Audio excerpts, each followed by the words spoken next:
What's up guys, Handish here, and today we're going to be jumping in with some Destiny 2 Forsaken stuff to talk about. So we're going to speak about some secrets in the Dreaming City, even more stuff is being discovered. We're going to talk about the Queen's Court. This is some kind of activity, event, or space that we'll gain access to in the future. On top of this, we're also likely to see the return of Mara Sov in some form, so we'll talk about that. On top of this, you may have heard about a raid glitch where a bunch of folks are getting loot from the raid early. We'll talk about that and take a look at some gear. We've got a little bit more information about the Malfeasance exotic quest now, so we'll round that stuff up. Also, Bungie have given word about a recent reset glitch. We're actually going to be losing some milestones, unfortunately. So I'm going to speak about what's going to happen with that and a bunch of other stuff, guys. So if you do enjoy the video, a like below is very much appreciated. I will actually be doing a giveaway for one of the kind of Gambit emblems that they had out at E3, Gamescom, and things like that. If you're interested in that, the link will be down below. But for now, let's get into the new stuff.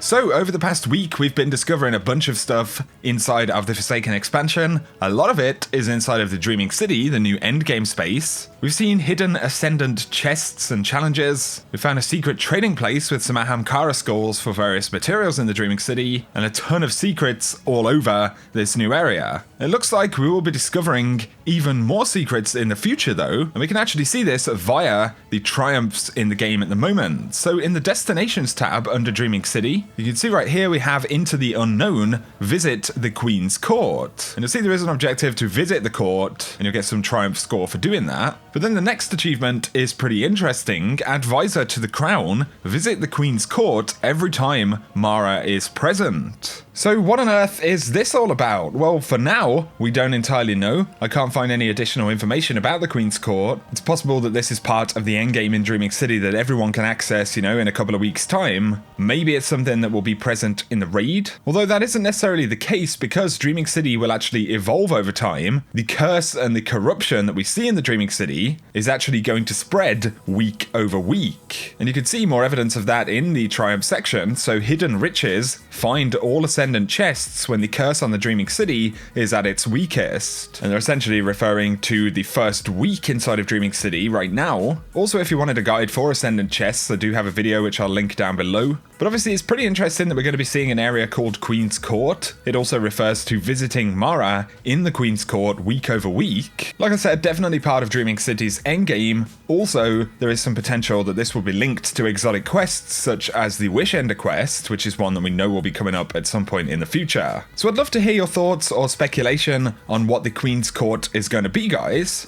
Next though, let's talk about more stuff in the Dreaming City. So you may have heard a bunch of folks actually managed to glitch into the raid. Because of this, we've seen a bunch of different stuff inside of Dreaming City, but the opening area to the raid was actually able to be glitched into. I will link a video down below with details on how you can do it. And right here, you have to actually traverse the underside of this bridge, and there is a hidden raid chest capable of dropping raid loot. So you can see right here, the helm of the Great Hunt for the Titan. My friend got the Techian Force, the fusion rifle. And this is actually a Queen's Wrath themed weapon as opposed to a raid specific weapon. But then we have the gloves of the Great Hunt for the Warlock, as well as the class item for the Titan. And in the background right here, you're seeing some gameplay of the raid hand cannon. This is called Nation of Beasts. My friend Fireball got this one. The specific role right here is Outlaw as well as Triple Tap. And you can see it's a pretty solid hand cannon. On top of this though, there are also some mods which you can get exclusively on raid gear. So we have Taken Barrier. Receiving taken damage gives a 20% reduction in damage for 10 seconds. And another one here, Taken Invigoration. Defeating a Taken Elite refreshes your class ability. So there's obviously going to be a series of mods you can use inside of the raid as well, and that's definitely pretty cool. Obviously a bit broken that folks are able to do this right now, but also inside of the space, folks were able to actually explore into a number of different areas inside of the raid. Also in the opening area, there is this kind of secret cave with a bunch of different cat statues. And you can also see this kind of plate right here with a bunch of symbols on it. You've got the kind of two-headed snakes, or the Ouroboros, which seems to be linked to this raid. You've also got a bunch of crows and dragon-looking type creatures. So there's potential that this could do something. This could be a secret once the raid actually launches. So pretty crazy stuff. I'd love to hear your thoughts on it. Let me know down below if you've picked up any gear from the chest. But next though, let's talk about the Malfeasance. Now this is a new exotic hand cannon that a lot of people have been hunting down and trying to figure out exactly how to get. There was mostly speculation that you'd have to hit the top Gambit rank. Now little Freddy on Reddit actually managed to do this, and he received an item called a mysterious invitation. You take this back to the Drifter, he actually got the Trust hand cannon, but it does cost 2,000 Glimmer and 5 Masterwork cores to turn in the mysterious package. Then they got another mysterious package which actually gave them a Trust hand cannon, and then one more mysterious package that takes another 5 Masterwork cores to open. And it appears that this is the only reward from this mysterious package, but there is another enigmatic package which actually shows up in the Drifter's inventory that you can only purchase after getting 2 kind of full rank resets in Gambit. But it also looks like once this exotic quest kicks off, there will be some interesting stages.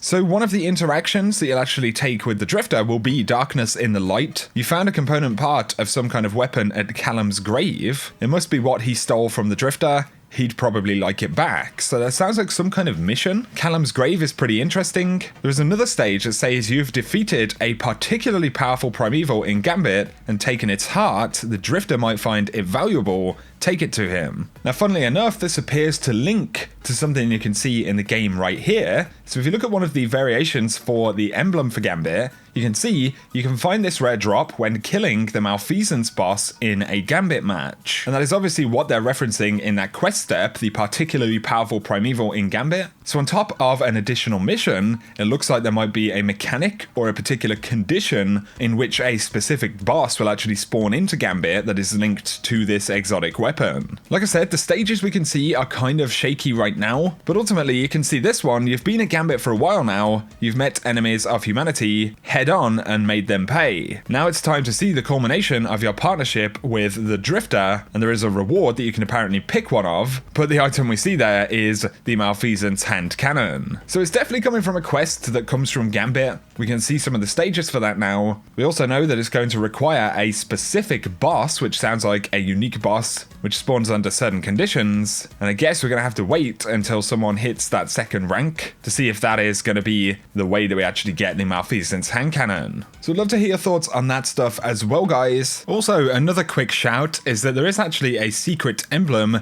and triumph inside of Gambit, where essentially what you need to do is have everybody on one team bank 15 motes together at the exact same time. So essentially to do this, you just go into a game, you need to try and get everyone with 15 motes, so you're going to have to clear out at least 3 waves of enemies. Obviously this is not the optimal way to play the game necessarily. It means that you're likely to be invaded, especially towards when you're about to bank all of those motes, even if you're pretty quick. But if you can get it done, you can actually get this exclusive Gambit emblem right here. It'll pop up as a triumph, and then you can redeem this from the collections. So just a quick shout to this hidden emblem that you can find. But now, you may have noticed a bit of a glitch happened a couple of days ago. So I believe it was on Saturday night, or very early on, a bunch of milestones and weekly reset stuff actually turned over in the game. So Bungie say, after further investigation, we've determined that Gambit, Crucible and Story weekly challenges did reset at 5 PM PDT on Saturday, and this was instead of at the normal weekly reset time. So due to this issue, they will not reset again at the weekly reset on Tuesday at 10 AM PDT.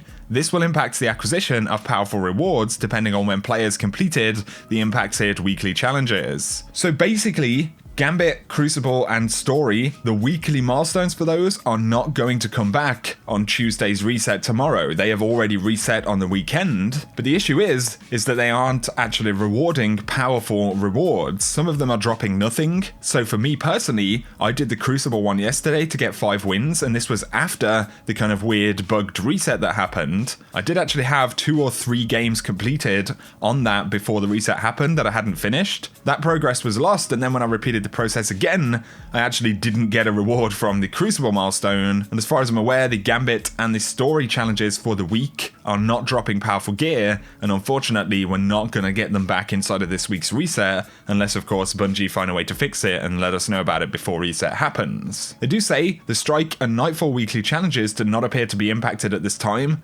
And then on top of this, of course, there are a bunch of other things that actually change on the weekly reset anyway, so we'll get another chance at Strikes and Nightfall. All of the dailies should be there, the Flashpoint, any other quests which offer powerful gear, Prime Engrams and things like that. So it's not going to be absolutely huge in terms of, you know, lost power, but it's definitely frustrating, and I think some folks will be disappointed about this. I'll keep you guys posted if Bungie say anything further, but don't be alarmed if the Gambit, Crucible, and Story challenges don't show up again after reset. For now, it looks like we're going to have to work with the other ones that reset after Tuesday, as well as the dailies, which, like I said, it is a fair amount of stuff, but let me know your thoughts down below. I'll keep you guys posted if anything changes. For now though, that is going to summarize today's video, guys, so I hope you have enjoyed it. If you have, a like below is very much appreciated. I'd love to hear your thoughts on any of the stuff we've spoken about. If you're new to the channel, be sure to hit subscribe to see a lot more D2 content. Also, don't forget to check out that Gambit Emblem giveaway down below. But for now, guys, whatever you get up to, I hope you have an awesome day.